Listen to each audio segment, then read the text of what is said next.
दुनिया भर में रेगिस्तान अपना आकार हर साल बढ़ा रहे हैं। वैज्ञानिकों ने नई शोध में कहा है कि अगर प्रयास किया जाए तो मरुस्थलों में फिर से हरियाली की जा सकती है। लेकिन इससे पहले क्या आप जानते हैं कि रेगिस्तान क्यों बनते हैं? इन्हें फिर से हरा भरा कैसे बनाया जा सकता है और इसका भविष्य में क्या फ़ायदा होगा? आज की इस वीडियो में हम इन्हीं सभी प्रश्नों पर बात करेंगे। दुनिया भर में दर्जनों रेगिस्तान हैं, इनमें 14 रेगिस्तान सिर्फ भारत में ही है। यही नहीं, दुनिया भर के रेगिस्तान हर साल अपना दायरा बढ़ाते जा रहे हैं। भारत के वैज्ञानिकों ने चेतावनी दी है कि अगर इन्हें रोका नहीं गया तो आने वाले समय में दिल्ली तक रेगिस्तान फैल जाएगा। दरअसल जैसे जैसे वैश्विक जलवायु में बदलाव हो रहे हैं, वैसे वैसे रेगिस्तान अपना दायरा बढ़ाते जा रहे हैं। दूसरे शब्दों में समझे तो जहां आज सहारा का रेगिस्तान है, वहां पहले घास के बड़े बड़े मैदान और उष्णकटिबंधीय जंगल थे। ग्लोबल वार्मिंग के कारण ये सब खत्म हो गए। सबसे पहले समझते हैं कि रेगिस्तान क्या है। रेगिस्तान का मतलब सिर्फ वो जगह नहीं जहां सिर्फ रेत का दरिया हो।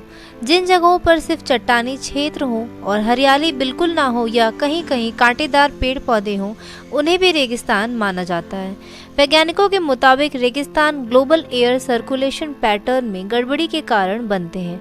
दरअसल सौर ऊर्जा पृथ्वी पर भूमध्य रेखा पर एकदम सीधे पहुंचकर हवा को गर्म कर देती है। इससे उस क्षेत्र में नमी या तो खत्म हो जाती है या तो बहुत कम हो जाती है। ये क्षेत्र 30 डिग्री अक्षांश के आसपास होते हैं। इसलिए दुनिया के कई बड़े रेगिस्तान सहारा और कालाहारी मध्य अक्षांशों पर हैं।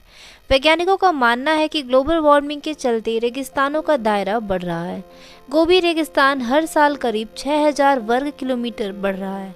लगातार बढ़ते हुए रेगिस्तान घास के मैदानों को खत्म कर रहे हैं। रेगिस्तानों के फैलने के पीछे कई प्राकृतिक कारण हैं, लेकिन इनके तेजी से विस्तार में इंसानों की बड़ी भूमिका है।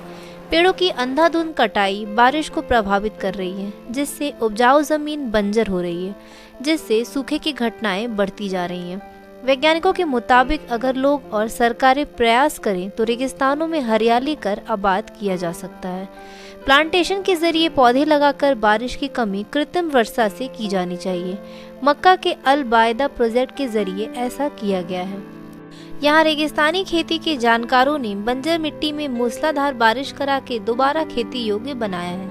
उत्तर अफ्रीकी देश भी रेगिस्तान के दायरे को बढ़ने से रोकने के लिए इसी तकनीक का इस्तेमाल कर रहे हैं। वैज्ञानिकों के मुताबिक सोलर पैनल और पवन चक्कियां बारिश में इजाफा कर रेगिस्तान के विस्तार को रोकने में कारगर हो सकते हैं।